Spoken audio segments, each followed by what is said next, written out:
네, 금요일 매주 이 시간 함께합니다. 솔직 담백한 두 전문가와 함께하는 동상이몽 돌직구 시간인데요. 시장에서 참 방향을 잡기가 어렵습니다. 상승과 하락을 내내 반복을 하다 보니까 투자자들의 고민도 더 깊어지고 있는데 과연 주목할 만한 종목군들 어떤 것들이 있는지 한번 확실하게 체크를 해보도록 하겠습니다. IBK 투자증권 판교수당 라운지의 정경민 팀장 그리고 김종효 위원과 함께합니다. 안녕하십니까? 네, 안녕하세요. 네. 일단 이번 주에 가장 중요한 이슈 중 하나였죠. 박근혜 대통령이 중국을 방문했습니다. 역대 사상 최대 경제 사절단을 이끌고 가면서 더욱더 화제가 됐는데 일단 산타클로스처럼 어떤 보따리를 들고 돌아올지가 기대가 되고 있습니다. 네. 한중 FTA 수혜주들도 벌써부터 많이 움직이고 있는데 어떻게 보시나요? 일단 대통령의 그 열병식 참여는 긍정적인 효과를 가져올 것이다. 막연하게나마 좀 생각하게 되고요. 일단 FTA가 이제 무엇을 내주고 무엇을 취할 것인가 이 부분을 좀 주목해야 된다는 생각을 가지고 있습니다. 사실 그 수혜 업종은 기존의 그 중국 소비 관련 그런 업종들의 주가 이런 거에 좀 충분히 좀 상당 부분 좀 반영이 되어 있다라고 좀 판단이 되어 있는데요. 기존의 화장품을 비롯해서 밥솥 같은 가전, 최근 들어서 유아용품까지 그 수혜를 누리게 될 것이라고 좀 생각이 됩니다. 추가적으로 보자 그러면 이제 정유화학 업종에 있는 그런 생산품과 엔터테인먼트를 비롯한 관련 그 컨텐츠들, 또 의료 업종이 표면적으로는 가장 최대의 수혜가 될 예정으로 돼 있고요. 예상되고요. 간접적으로는 이제 저가 항공이나 이제 운송 업종이 이런 활발한 교역에 좀 수혜를 볼 가능성이 높다 이렇게 봐집니다. 결과적으로는 지난 20년간 중국인들이 홍콩으로 갔었던 그런 수혜를 우리나라가 누리게 될 것이다 이렇게 예측을 조심스럽게 해보겠습니다. 따라서 아모레퍼시픽이나 삼성 LNS 같은 화장품, 쿠쿠전자나 리움쿠첸 같은 밥솥, MK트렌드나 한세실업 같은 의류, CJ E&M과 J 컨텐트리 같은 엔터 및 영화 관련 컨텐츠 업종 대표 종목들이 주가 반등에 좀 촉매제가 되지 않을까 이렇게 좀 예상을 해보겠습니다. 네, 화장품과 가전, 의류 그리고 콘텐츠까지 수혜를 입을 것으로 예상을 하고 있습니다. 위원님도 동의하시나요? 네, 그 의견에 적극적으로 동의하면서 겹치지 않는 부분만 조금 말씀드리도록 하겠습니다. 네. 다 좋은데 이제 문제는 뭐냐면 지금 우리가 우리 뉴스에서뿐만 아니라 해외 외신에서도 일부 박근혜 대통령과 이 시진핑 주석의 가까운 거리만큼 한국과 중국의 관계가 가까워지지 않았느냐 이 부분에 대해서 굉장히 강조하고 있는데요. 역으로 되짚어보면 우리가 역사적으로 광해군 시대를 한번 되짚어볼 필요가 있다. 그때 이 청명 교체 시기에 광해군이 그 비교적 중심을 잘 잡았기 때문에 나중에 인조반정으로 이렇게 좋은 그런 결말은 아니었습니다. 어쨌든 전쟁을 피할 수 있는 그런 여건들을 만들어냈다라는 거죠. 근데 지금 경제적인 측면에서 보면 우리가 중국 쪽과 친하게 지내는 것이 맞는데 과연 미국과 일본이라고 하는 주변 다른 국가들의 동의를 얻은 지금 중국과의 관계 접근인지 아니면 그냥 지금 어차피 경제 쪽으로는 중국에 올인할 수밖에 없으니까 우리가 중국 쪽으로 완전히 올인해야 되겠구나라고 취하는 전략인지에 대해서는 좀 고민이 필요한 거죠. 제가 국제정치 전문가도 아니지만 어쨌든 과거 역사 속에서 되돌아보면 지금 너무 중국에 올인하는 듯한 그런 모습을 보일 경우 미국과 일본의 견제를 통해서 우리가 또 잃는 부분이 분명히 있을 수 있다라는 것은 우리가 한번 고민을 좀 가지고 가야 될 것 같습니다. 그래서 지금 박근혜 대통령과 오바마 대통령이 만난 지가 꽤 오래되었죠. 그래서 이런 부분들에 대한 고민이 좀 필요하다라는 거죠. 그래서 지금 FTA 이런 거 다 좋고 저도 콘텐츠 산업 이런 쪽에서 추가적인 확장 가능성이 열려 있고 관련된 종목군이 올라갈 가능성이 열려 있다라고 보고 있지만 단순하게 이 부분만 보는 게 아니라 그 이면도 우리가 좀 봐야 될 것 같고요. 또 하나 이제 우리가 살펴봐야 될 건 뭐냐면 지금 위안화의 추가 절하 얘기가 계속 나오고 있거든요. 그러니까 위안화가 만약에 추가 절하되게 되면 해외 상품에 대한 상대적인 매력도가 떨어질 수 있다는 거죠. 그러니까 이 부분은 중국의 소비를 또 떨어뜨릴 수 있는 요인이기 때문에 이런 부분들에 대한 점검이 좀 필요하다고 보고 있습니다. 네, 위안화 추가적인 절하에 대한 부담감도 여전히 안고 있습니다. 소비수들 막연하게 기대만 할 수밖에 없는 상황인데요. 어쨌든 역사상 최대 경제 사절단이라고 하죠. 이례적으로 YG 엔터테인먼트 대표도 포함이 됐었고 BK 성형외과 원장도 포함이 돼서 이렇게 중국을 방문했습니다. 그만큼 기대감이 더 클 수밖에 없는 상황인데 특히나 중국으로 수요가 더 확장될 것을 예상하고 있는데요. 수출 관련해서 수혜를 입을 수 있을까요? 얼굴을 들이민들 네. 회사가 100% 수혜를 보겠습니까마는 그래도 어느 정도 관계 정도는 괜찮아지겠죠. 결국 이제 중국의 관심과 중국의 정책과 맞아 떨어지는 기업들에 한정적으로 해서 좀 좋아질 수밖에 없는 게 아닌가 좀 생각이 듭니다.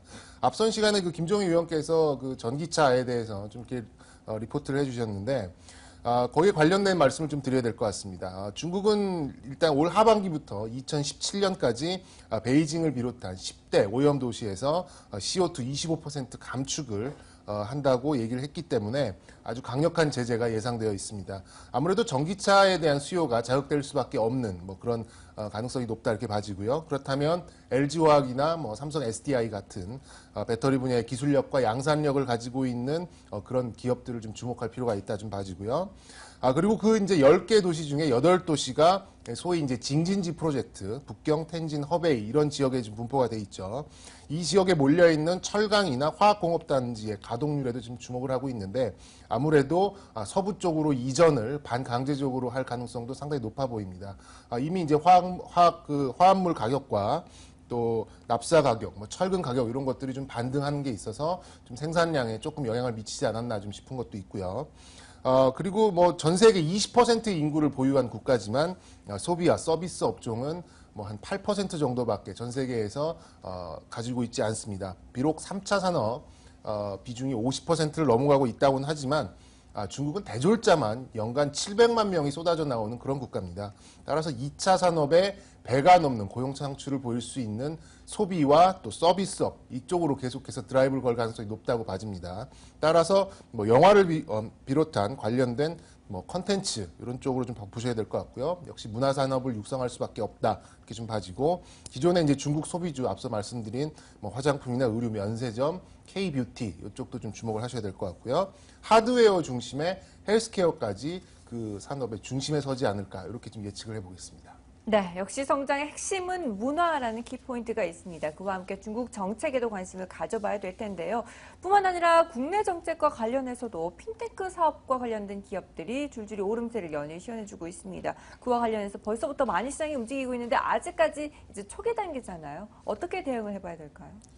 뭐 결론적으로 틈새 시장 정도로 그 이슈로는 뭐 충분하지만 시장 전체를 소위 말해서 하드 캐리를 하기에는 그 산업의 구체화 정도가 좀 막연하기 때문에 아직까지는 조금 한계가 전 좀 느껴지는 게 사실입니다. 하지만 이제 주가 수익률은 얼마를 번다라고 계산이 설 때보다는 얼마를 벌 것 같아라고 기대감이 있을 때 수익률은 훨씬 좋은 법이기 때문에 9월이나 10월 가을에 모멘텀 투자를 하기에는 적기가 아닌가 좀 생각이 듭니다.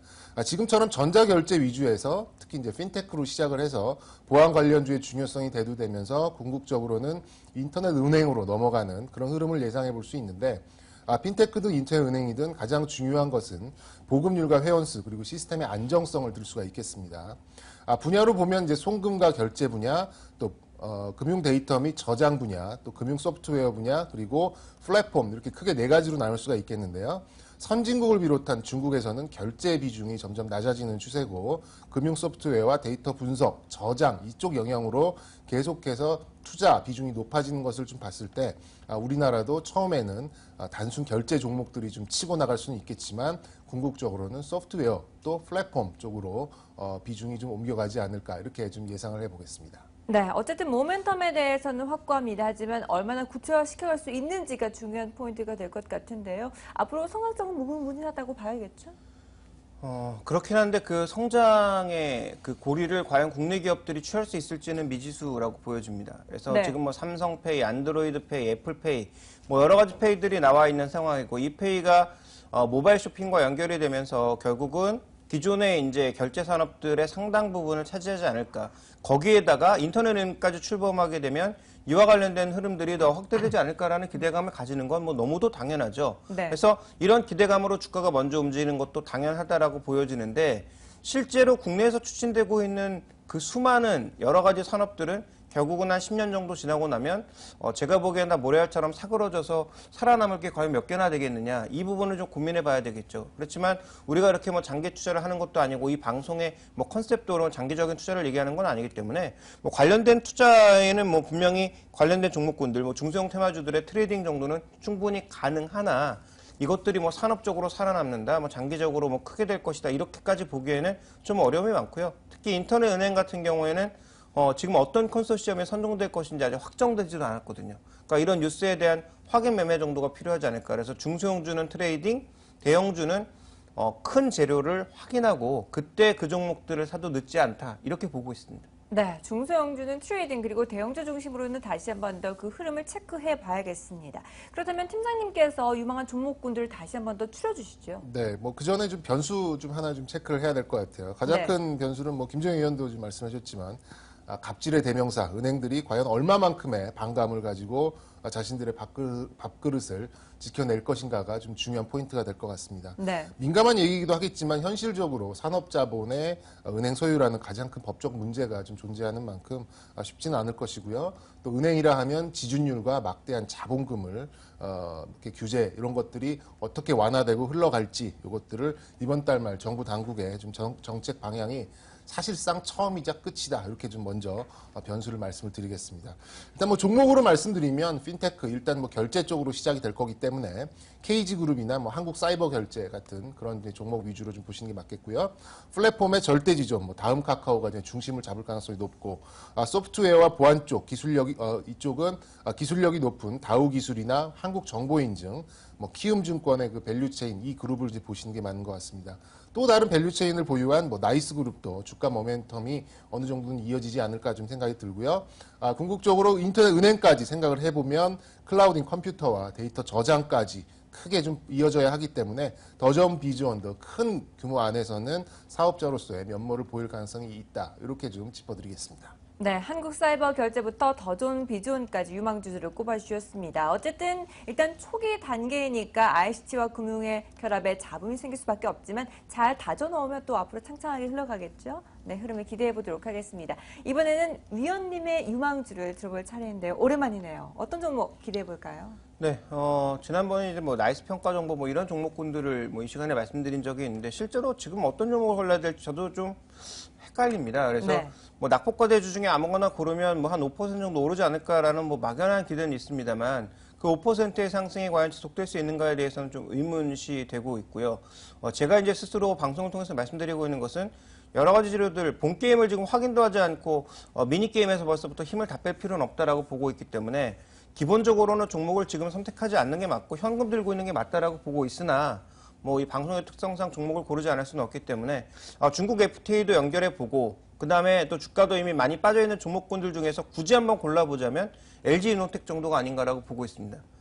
이 종목을 지금 제가 보고 있는 이유는 성장 요인이 지금 떨어진 거 사실이고요. 캐시카우도 많이 줄어들고 있는 거 사실입니다. 왜냐하면 LG 잘 안 팔리고 있고요. 애플 잘 팔리고 있지만 애플도 만약에 신제품의 가격을 계속 동결하면서 가격 자체에 제한을 둔다면 수익성 계속 떨어질 수 있거든요. 거기다 LG전자 TV 앞으로도 더 안 팔릴 가능성은 있다라고 보고 있는 점에서 기존에 갖고 있는 산업들의 별로 매력은 없는데 미래 먹거리라고 생각하고 있는 자동차용 전장 부품 쪽에서는 지금 오히려 삼성전자보다 LG전자가 더 적극적으로 나서면서 해외 업체들과 협력을 하려고 하고 있고 중국 업체들과 협력을 하려고 하고 있습니다.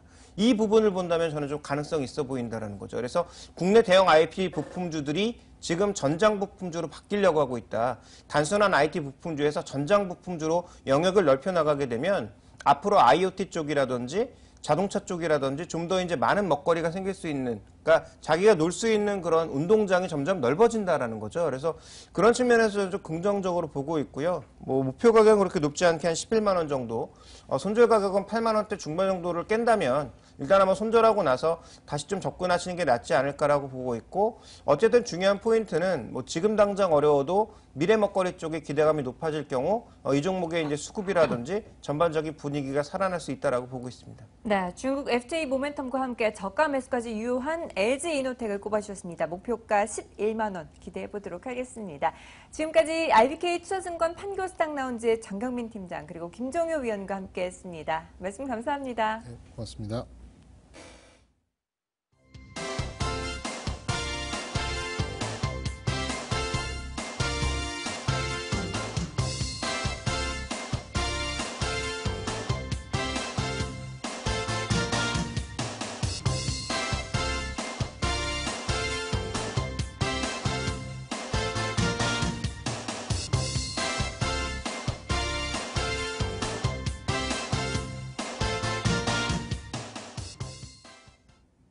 네, 굿모닝 마켓워치 1부 마무리할 시간이 됐습니다. 오늘도 코스피 0.2% 상승 출발 예상되고 있습니다. 하지만 외국의 매도가 좀 더 짙어졌죠. 아직까지 불확실성이 해결되지 않은 상황에서 관망세가 짙습니다. 아직은 방향성을 잡기 힘든데 어떤 부분들 확인해봐야 될지 2부에서 체크해보도록 하겠습니다.